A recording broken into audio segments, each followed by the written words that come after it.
Good morning everyone. मैं doctor Somesh Kushwaha आप सभी की हेल्प के लिए हमेशा से वीडियोस बनाता आ रहा हूं और मेरे चैनल पर अगर आप गो थ्रू होंगे तो काफ़ी सारी वीडियोस आपको हेल्पफुल मिल जाएंगी। और अभी अगर आप लोग मुझे फॉलो कर रहे हैं तो आप लोग को पता होगा कि छत्तीसगढ़ में राष्ट्रीय आयुष मिशन की बहुत सारी वैकेंसीज आई हुई हैं और इन वैकेंसीज में बहुत अच्छी अच्छी पोस्ट्स निकल रही हैं, पर कुछ कुछ कमियां जो समझ में आ रही हैं। मैं कई बार आप लोग को इसके बारे में पहले भी अवेयर कर चुका हूं, ऐसा मैं अपना कर्तव्य समझता हूं कि मुझे आप लोग को अवेयर करना चाहिए। थोड़ा सा मेरी तबीयत ठीक नहीं है तो मैं उतना अच्छे से आप लोग के सामने शायद एक्सप्लेन कर पाऊँ या नहीं कर पाऊँ, मुझे पता नहीं। बट मैंने ऑलरेडी अभी मेरे टेलीग्राम चैनल पर जैसी नोटिसेस आ रही थी सिलेक्शंस की, पात्र सूची जो भी चीज़ें हैं, तो रेगुलरली मैं बराबर आप लोग को इन्फॉर्मेशन करने के लिए अपने टेलीग्राम चैनल पर बराबर अपडेट करता जा रहा था, बिकॉज मैं लास्ट 5-7 दिनों से लगातार ट्रैवल ही कर रहा हूँ, तो प्रॉपरली वीडियो मैं बना नहीं पा रहा था आप लोग के लिए। और मैं उन नोटिसेस को अच्छे से पढ़ भी नहीं रहा था कि किसमें क्या बातें कैसी लिखी हुई हैं, बस इन्फॉर्मेशन मुझे मिल रही थी और आप लोग तक इन्फॉर्मेशन जल्दी से जल्दी पहुंच पाएँ, तो उसका जो मेरे पास मीडियम है, मैंने टेलीग्राम के थ्रू आप लोग के सामने पीडीएफ जल्दी से जल्दी शेयर करने का प्रयास किया है। और आप में से ही कुछ जो मेरे सीनियर्स हैं, जूनियर्स हैं, कुछ मित्रगण हैं, कुछ हमारे कामों को जो पसंद करते हैं, ऐसे लोगों ने मुझे बताया कि सर इसमें ऐसी ऐसी कमियां दिखलाई पड़ रही हैं, इसके ऊपर आप थोड़ा सा एक आध जरूर कुछ बात बताइए, आप लोग को आपको लोग देखते हैं करके। तो मैंने सोचा कि अब ये समय है कि वापस मैं एक वीडियो थोड़ा सा बनाऊं, आप लोग को अवेयर करता हूं जो कमी मुझे समझ में आ रही है। और आप लोग के क्या विचार हैं इस बारे में जरूर मुझे मेरी इस वीडियो के नीचे कमेंट कर जरूर बताइएगा। चलिए वीडियो को चालू करते हैं। उसके लिए चलना होगा मेरे टैबलेट की स्क्रीन पर। अभी देखिए टैबलेट की स्क्रीन पर आप लोग को दिखलाई दे रहा होगा, ये हमारी वेबसाइट खुली है ayush.cg। चलिए दिखा देता हूँ, ये देखिए लिखा हुआ है ये ayush.cg.gov.in करके ये साइट लिखी हुई है।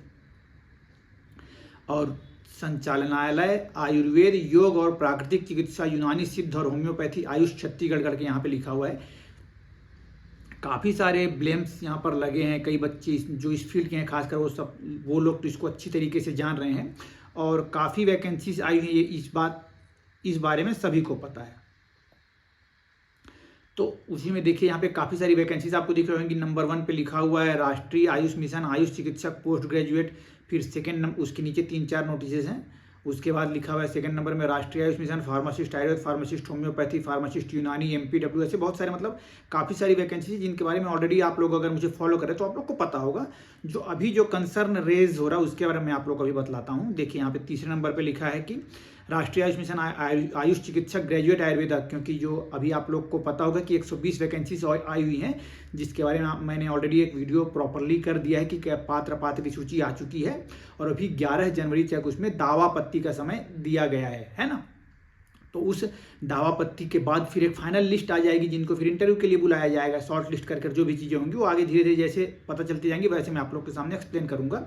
ऐसी काफ़ी सारी वैकेंसीज पुरानी भी जो निकली हुई इन सबको भी आप देख सकते हैं कि किसका अंतिम चयन सूची में किसका नाम था, कौन पात्र थे, कौन अपात्र थे, कैसे वापस से वो पात्र हुए, सब बातें यहाँ पे ट्रांसपेरेंसी के साथ मेंटेन करने का ये लोग पूरा प्रयास कर रहे हैं, जो एक अच्छा सराहनीय पहल है।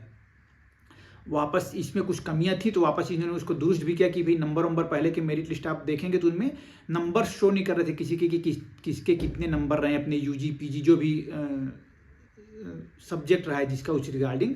बट नए वाले जो लिस्ट इन्होंने निकाली है अभी उसमें बाकायदा नंबर भी दिए कि प्राप्तांक कितना है, स्टूडेंट का पूर्णांक कितना है। इससे आप एक मेरिट लिस्ट का ओवरऑल एक अपना भी पर्सपेक्टिव बना सकते हैं कि मेरा नंबर उसमें आना चाहिए, नहीं आना चाहिए, आ सकता है, नहीं आ सकता है, सब तमाम तरह की बातें।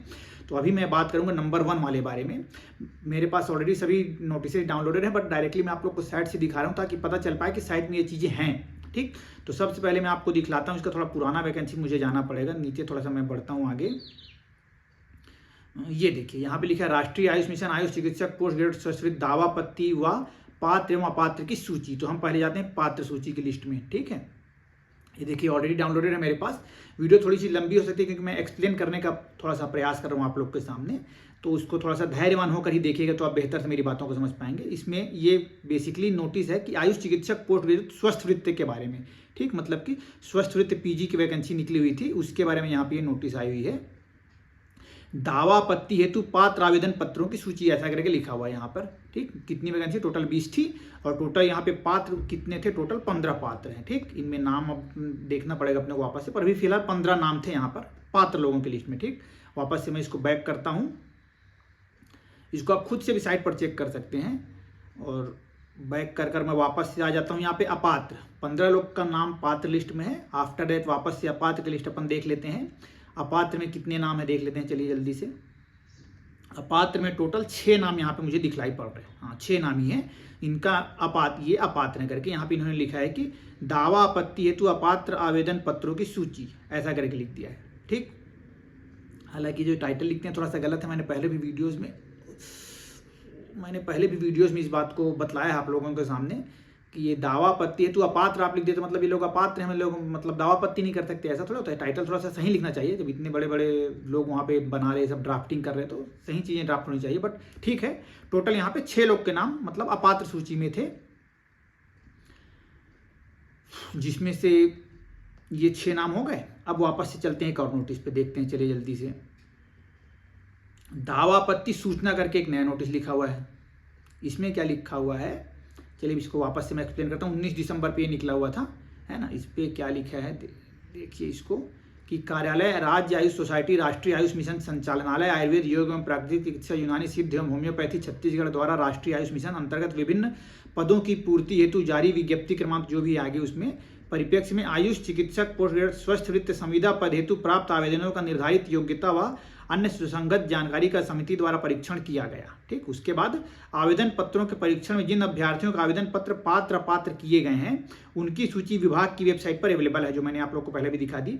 अब उसमें लिखा है आगे कि जिस आवेदक या व्यक्ति को आपत्ति हो तो वह अपनी आपत्ति दिनांक 30/12/2024 संध्या 5 बजे तक कार्यालय राष्ट्रीय आयुष मिशन संचालनालय आयुष में जमा कर सकते हैं। मतलब अगर आपका नाम अपात्र की लिस्ट में है और किसी कारण से आपको लग रहा है कि आप पात्र हो सकते थे, तो आप अपना जो भी डॉक्यूमेंट वहाँ पे कमी, क्योंकि पुरानी वीडियोस में हमने देखा था कि मोस्टली लोग अपना इंटर्नशिप सर्टिफिकेट लगाना भूल गए थे, कोई अपना रजिस्ट्रेशन सर्टिफिकेट लगाना भूल जाता है, तो उन सब चीज़ों के कारण कोई बच्चा रह ना जाए करके वापस से नोटिस एक निकालते हैं। और आपको अगर ऐसी कमियाँ रह गई हैं जो आपके पास है, फिर भी आप धोखे से भूल गए डालना, तो इनके लिए दावा आपत्ति करके आप वापस एलिजिबिलिटी लिस्ट में आ सकते हैं। तो ये ऐसा करके नोटिस निकाल दिया था इन्होंने। ठीक, अब आफ्टर दैट इन नोटिसेस को आप लोग को अच्छे से ऑब्जर्व करना है। साइट तो मैंने आप लोग को बतलाई दी है। आफ्टर दैट ये बात हो गई हमारी 5 नंबर की पॉइंट वाली। ठीक, पात्र, अपात्र और दावापत्ति की सूचना, मतलब कि इसमें जो पात्र थे 15 लोग पात्र थे, आफ्टर दैट 6 लोग अपात्र थे। अब दावापत्ति जिनको कम ज़्यादा लग रहा था अपना अपना दावापत्ति आप लोग करें, ऐसा करके। ठीक, अब थोड़ा सा ऊपर अपन बढ़ते हैं, ये फार्मासिस्ट वाला छोड़ देते हैं। हो सकता है इसमें भी कुछ कमियाँ हो, मैंने इनको देखा नहीं नोटिस को, आप खुद से चाहें तो एनालाइज को कर सकते हैं। उसके बाद जो मैंने बोला कि वीडियोज मैंने ऑलरेडी 120 पोस्ट वाली बना रखी हैं, तो वो ये 120 पोस्ट का नोटिफिकेशन आया हुआ है। इसका अभी तक दावापत्ति का टाइम अभी बचा हुआ है, 11 जनवरी लास्ट डेट दिया गया इसका। ठीक, तो इसको अभी अपन छोड़ दे रहे हैं यहाँ पे। अब उसके बाद ऊपर आते हैं, सेकंड नंबर में फार्मासिस्ट वाला लिखा हुआ, उसको भी छोड़ देते हैं। नंबर 1 पे आ जाते हैं अपन वापस से। यहाँ पर दावापत्ति जिन्होंने किया, उसके बाद यहाँ पे देखिए लिखा है कि राष्ट्रीय आयुष मिशन आयुष चिकित्सक पोस्ट ग्रेजुएट स्वश्रुत पात्र सूची। तो इसको मैं ऐसे क्लिक कर देता हूँ। जैसे इसको क्लिक करता हूँ तो इस PDF को हम देखते हैं। चलिए, इसमें लिखा हुआ है यहाँ पर दस्तावेज परीक्षण एवं साक्षात्कार दिनांक 3/1/2025 दिन शुक्रवार, समय प्रातः 10 बजे करके लिखा हुआ था। इतने समय मतलब कि आयुष चिकित्सक पोस्ट ग्रेजुएट स्वस्थ वृत्त वालों का ये पोस्ट था। ठीक है, अब यहाँ पे देखते हैं क्या लिखा हुआ है। यहाँ पे टोटल वहाँ पे उस समय पात्र पहले 15 लोग थे, अपात्र 6 लोग थे। और नोटिस निकाली गई थी कि जिसको अपना लग रहा है कंप्लेन रेज करना है, आप कर सकते हैं। कि कुछ लोगों ने अपना कंप्लेन रेज किया और टोटल पात्र लोगों की अब लिस्ट हो गई 16। ठीक है, इन्होंने कुछ नहीं, लास्ट में सिंपली एक नाम ऐड कर दिया। उनका जो भी कमी था उन्होंने जाके वहाँ डॉक्यूमेंट अपना पूरा कर दिया होगा, तो हो गया उनका नाम। यहाँ पे 16 लोग का नाम लिस्ट में आ गया। अब यहाँ पे लिखा हुआ है कि उपरोक्त समस्त अभ्यर्थी दस्तावेज परीक्षण एवं साक्षात्कार हेतु निर्धारित तिथि, मतलब कि कब, 3 जनवरी तथा समय मतलब कि 10 बजे तक आपको वहाँ पे संचालनालय आयुष इंद्रावती भवन, तृतीय तल, ब्लॉक 1, अटल नगर, नवा रायपुर में उपस्थित होना था इंटरव्यू के लिए, है ना। साक्षात्कार हेतु लिखा है वही दस्तावेज परीक्षण और साक्षात्कार। तो इन नामों को भी आप एक बार अच्छे से टैली कर लीजिए, जिसमें काफ़ी सारे नाम, मतलब 16 नाम है टोटल। और टोटल वैकेंसीज थी 20 लोगों की, वो तो मैंने आपको पहले ही बतला रखा है। ठीक, ये सब चीज़ें यहाँ पे दिख गई अपने को। अब इसके बाद अपन वापस से बैक कर लेते हैं। यहाँ पे एक और नोटिस दिख रही है अपने को, दस्तावेज परीक्षण सूची करके लिखा हुआ है कि डॉक्यूमेंट वेरिफिकेशन में किन बातों का आपको ध्यान रखना है, कौन कौन से डॉक्यूमेंट्स लेकर आने हैं। मतलब एक यूनिवर्सल नोटिस निकाली गई है, 31 तारीख की डेट पे नोटिस थी। प्रति नाम संबंधित अभ्यर्थी सभी के लिए मतलब ये किया गया, जो भी जिनका भी उस लिस्ट में नाम था, जिनको 3 तारीख को इंटरव्यू देने के लिए आना है। ठीक, वहाँ पे क्या लिखा हुआ है, ये सब परीक्षण के लिए ताम झाम सब चीज़ें लिखा गया है कि 3 जनवरी वही प्रातः 10 बजे से किया जाना है। और एड्रेस पूरा लिख दिया है यहाँ पर। सभागार में स्वयं निम्नलिखित प्रमाण पत्र, स्वयं मतलब खुद आपको उपस्थित होना है, निम्नलिखित प्रमाण पत्रों दस्तावेजों की मूल प्रति मतलब ओरिजिनल डॉक्यूमेंट रखना है, साथ में स्वयं द्वारा अभिप्रमाणित मतलब कि सेल्फ अटेस्टेड 2 छाया प्रति के साथ उपस्थित होना सुनिश्चित करेंगे। आप लोग को खुद वहां पर जाना है। ठीक, तो यहाँ पे इस क्रम में पहले ही जमा लेना था ताकि वहाँ पे आपको किसी भी प्रकार की असुविधा ना हो। पहले 10वीं 12वीं ऐसा करके पूरा यहाँ पे मेंशन किया गया है ना। इस सब डॉक्यूमेंट को ऐसे सीक्वेंस में जमा कर ले जाने का था। आफ्टर दैट एक नोटिस निकलती है, वापस से एक सूचना लिखी, इसको भी अपन पढ़ लेते हैं वापस से क्या लिखा है इस सूचना में।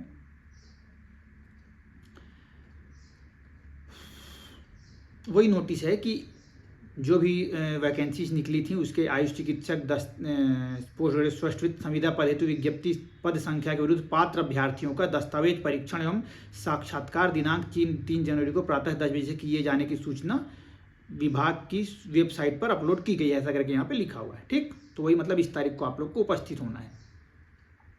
तो टोटल अब पात्र लोग कितने हैं यहाँ पर आप लोग देख पाएंगे। टोटल पात्र लोग यहाँ पर 16 पात्र लोग अब हो गए हैं। मतलब इन लोग को इंटरव्यू देना था और इनका नाम सिलेक्शन लिस्ट में आएगा। इन नामों को आप लोग को गौर से देखिएगा। मनोज कुमार पटेल, नमिता पटेल, अनिल कुमार पटेल, विमला सिदार, रामेश्वर थवाइत, योगेश कुमार नेताम, राम गोपाल साहू, वर्षा, रितु सिंह, राहुल जायसवाल, दीपिका कुंवर, सरला बांधे, अमर सिंह तिवारी, सपना ताम्रकार, डोलेश्वर गवेल, सीमा मेहरा, ऐसे करके इन लोग को इंटरव्यू के लिए उस दिन आना था। अब वापस से इंटरव्यू हो जाता है, उसके बाद एक चयन सूची निकलती है यहाँ पर हमारे पास नोटिस। चयन सूची में देखिए एक लिखा हुआ यहाँ पे आयुष चिकित्सक पोस्ट ग्रेड स्वस्थ संविदा पद चयन सूची, मतलब इनका भी सिलेक्शन हो चुका है, ऐसा करके यहाँ पे लिखा हुआ है। टोटल पद थे 20, यहाँ पे वापस से वही बात बता रही है। अब क्योंकि 20 पोस्ट थे, टोटल 16 फॉर्म ही थे, तो मोस्टली मतलब सबका सिलेक्शन होना ही था, ऐसा भी था इसमें। तो यहाँ पे देखिए किनका किनका सिलेक्शन हुआ, ऐसे करके पूरा यहाँ पे नाम लिखा हुआ है। और लिस्ट में ये मेंशन है कि आवक जब मतलब इनका फॉर्म कब आया है, कौन सी डेट में आया है, उनका नाम, उनके पिता का या पति का नाम जो भी है, फिर महिला पुरुष कैटेगरी, फिर उनकी कौन सी श्रेणी थी, किसके कुछ कैटेगरी को स्टूडेंट थे, और चयन रिमार्क मतलब कि किस कैटेगरी में उनका सिलेक्शन हुआ है, ऐसा करके यहाँ पे पूरा ये कॉलम इन्होंने बना रखा है। फिर मनोज कुमार पटेल, सपना ताम्रकार, रामेश्वर थवाइत, डॉक्टर सरला बांधे, राम गोपाल साहू, डॉक्टर रितु सिंह, अनिल कुमार पटेल, ये नाम एक देखिए डॉक्टर आनंद सिंह भारद्वाज, इनका नाम वहाँ पे चयन सूची में वहाँ पे नहीं डाला गया है और इनका नाम सिलेक्शन लिस्ट में दिखा रहा है। एक बहुत बड़ा फ्लॉ मुझे पर्सनली लग रहा है ये चीज़। विमला सिदार, फिर योगेश कुमार नेताम, राहुल जायसवाल, सीमा मेहरा, वर्षा, डॉक्टर दीपिका कुंवर, नमिता पटेल, डोलेश्वर गवेल, ऐसा करके बाकी 16 नाम पूरे 16 के 16 ही हैं। वहाँ से मतलब कोई एब्सेंट रहा हुआ या जो भी चीज़ें रही होंगी। और फिर यहाँ पे अंतिम में लिख दिया है कि इस कैटेगरी के टोटल इतने लोग नहीं थे, तो कुल 4 पद पात्र अभ्यर्थी नहीं मिलने के कारण रिक्त रखे गए हैं, क्योंकि उतने एप्लीकेंट्स ही नहीं थे एक्चुअली वहाँ पर।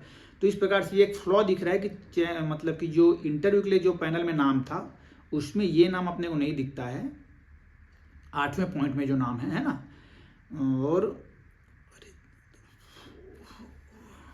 और ये देखिए इंटरव्यू के लिए पात्र यहाँ पे क्लियरली मेंशन है कि इंटरव्यू के लिए यही पात्र हैं, ऐसा करके, क्योंकि इसी के थ्रू मैं समझ सकता हूँ या फिर कोई और इंसान समझेगा कि मेरा नाम इस लिस्ट में आया, मुझे इंटरव्यू देने जाना है। इस लिस्ट में नाम तो नहीं दिख रहा मुझे आनंद भारद्वाज का, और यहाँ पे एक नाम जो गायब दिखा ना मुझे, वो है ये अमर सिंह तिवारी, ये नाम मुझे गायब दिखा है। हो सकता है ये वहाँ इंटरव्यू देने ना गए हों या फिर जो भी चीज़ें रही हों, इस कारण से इनका नाम नहीं हो, ये हो सकता है एक कारण।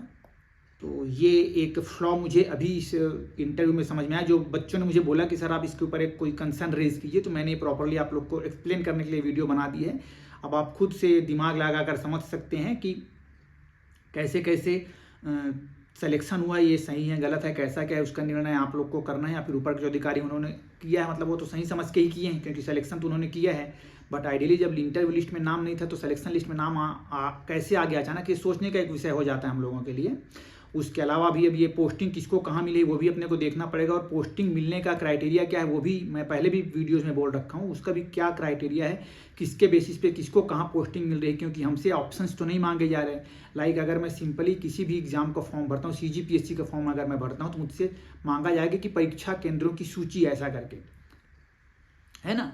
और उस सूची में जो भी मैं 1-2 पॉइंट जो भी सिलेक्शन सेंटर भरूंगा कि मुझे बिलासपुर चाहिए, मुझे रायपुर चाहिए, मुझे दूर चाहिए, ऐसे उनमें से जो सिलेक्शन मैंने चॉइस फिलिंग कर रखी है उसके तहत ही काउंसलिंग होगा और अंतिम में फिर वो निर्णय करके मुझे मेरा जगह देंगे कि वहाँ अगर खाली है तो वहाँ देंगे, नहीं तो नहीं देंगे। तो ऐसे यहाँ पे ऐसा कुछ मांगा, जहाँ तक मेरे नॉलेज में ऐसा कुछ कहीं पे मांगा तो नहीं गया है। रिटेन में मैंने तो नहीं देखा है कहीं पे कि कोई ऑप्शंस अपने दे रहे हो कि भाई मुझे ये स्टेट चाहिए, मतलब ये जिला चाहिए या फिर ये चाहिए, ऐसा कुछ डिस्प्ले ही कहीं पे मेंटेन नहीं है। तो उस बारे में भी थोड़ी सी ट्रांसपेरेंसी हमारे विभाग में आनी चाहिए, तो इसका ज़्यादा फायदा बच्चों को मिल पाएगा। और जब सही बच्चे सही जगह पर पहुंचेंगे तो आयुर्वेद का ही अल्टीमेटली ग्रो हो पाएगा। पर अगर ऐसे कुछ गलतियां हो रही तो जो ईमानदार मेहनती मनुष्य हैं उनको थोड़ा सा दुख ज़्यादा हो जाता है, मुझे ऐसा लगता है, और उस हताशा और निराशा में फिर बहुत सारी गलत चीज़ें होने लग जाती हैं। फिलहाल तो यही मुझे एक्सप्लेन करना था आप लोगों के साथ। आई होप कि आप लोग मेरी बातें समझ पा रहे हैं और क्या सही है क्या गलत इस वीडियो के नीचे ज़रूर कमेंट करके बताइएगा। एक्सप्लेन करते करते वीडियो हालांकि थोड़ा सा लंबा हो गया है, और फिलहाल इस वीडियो में मैं इतना ही रखता हूँ। जो भी बातें होंगी आप ज़रूर इस वीडियो के नीचे कमेंट करिएगा, और अगर आपको मेरी बात कुछ भी सही लग रही हो तो एक लाइक ज़रूर कर दीजिएगा। इसी प्रकार की हेल्पफुल और सपोर्टिव वीडियोस देखने के लिए मेरे साथ ज़रूर जुड़े रहिएगा। Stay connected and thank you so much.